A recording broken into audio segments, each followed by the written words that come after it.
মুসলমান বন্ধুরা আমার, মুহাম্মাদুর রাসূলুল্লাহ সাল্লাল্লাহু আলাইহি ওয়াসাল্লাম বিশ্ব বিখ্যাত বনি হাশিম গোত্রে সোমবার দিন সুবহে জাতের সময় ইংরেজি হিসাব মতে 571 খ্রিস্টাব্দে 20 কিংবা 22 এপ্রিল সুবহে জাতের সময় জন্মগ্রহণ করেন আল্লাহর নবী সাল্লাল্লাহু আলাইহি ওয়াসাল্লাম। তার মা আমিনা তখন বললেন,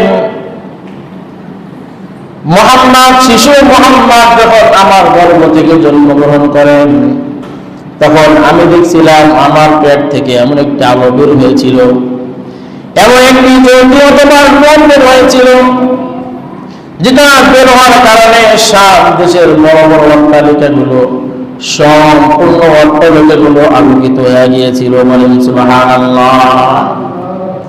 আল্লাহ রাসূল সাল্লাল্লাহু আলাইহি ওয়াসাল্লাম যখন দুনিয়াতে আসেন, তার মা বলতেছিলেন যে আমার শরীর থেকে মনে হলো এমন একটা নূর বের হয়েছে, এমন একটা আলো আমার শরীর থেকে বের হয়েছে। আমি দেখতে পেলাম যে আলোর কারণে শাম দেশের যত বড় বড় অট্টালিকাগুলো ছিল সব কিছু আলোকিত হয়ে গেল। বলেন সুবহানাল্লাহ। সম্পূর্ণ অট্টালিকাগুলো আলোকিত হয়ে গিয়েছিল। বলেন সুবহানাল্লাহ।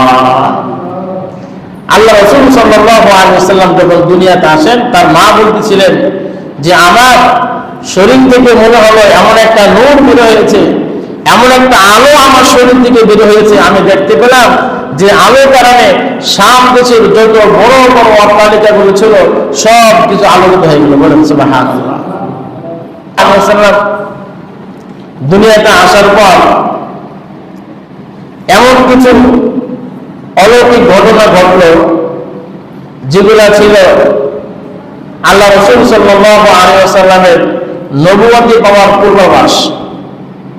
যে ঘটনা দ্বারা বোঝা যাচ্ছিল যে আল্লাহ রাসূল সাল্লাল্লাহু আলাইহি ওয়াসাল্লাম তিনি কি হবেন, সর্বশেষ নবী হবেন এবং তিনি নবুয়ত লাভ করবেন।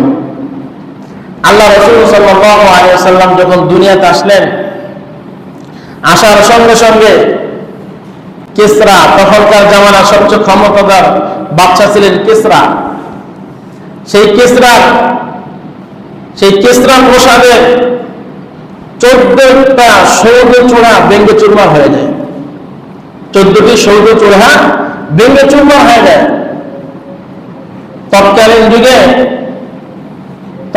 যুগে খ্রিস্টানদের গির্জাগুলোর ভিতরে এরকম অগ্নিকুণ্ড ছিল, অগ্নিকুণ্ড প্রজ্বলিত, তারা এটাতে আনন্দ প্রকাশ করত, আনন্দিত হইত, অর্থাৎ আগুন দ্বারা তারা সাজাইত, মন্দিরগুলো গির্জাগুলো সাজাইত।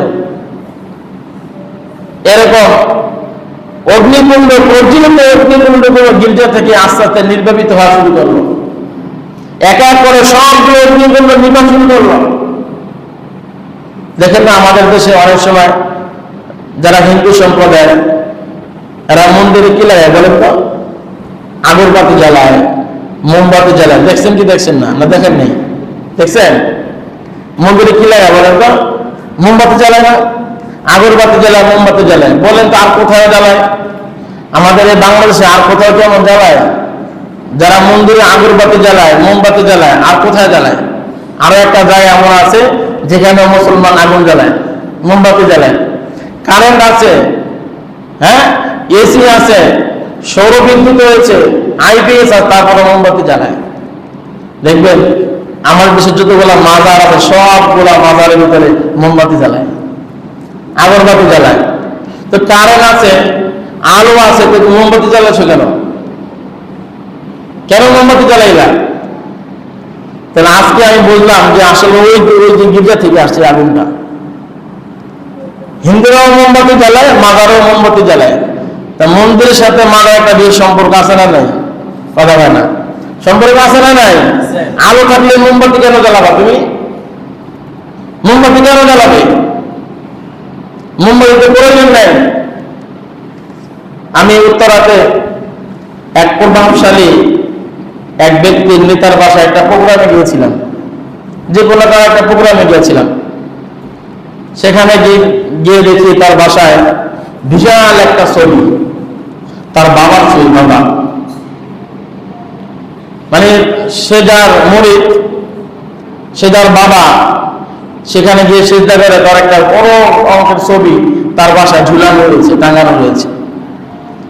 আচ্ছা আপনারা বলেন তো, মানুষের ঘরে কি এটা জায়েজ আছে কোনো প্রাণের ছবি রাখা? জায়েজ আছে? কি বলতে পারবেন জায়েজ আছে? জায়েজ নাই। শুধু আমি আর আপনি বলতেছি না, এই পৃথিবীর কি এমন কোন আলেম নেই, আপনি যে প্রকার আলেম বলেন না কেন, কোন আলেম বলতে পারবে না যে ঘরের প্রাণের ছবি দেখা জায়েজ আছে।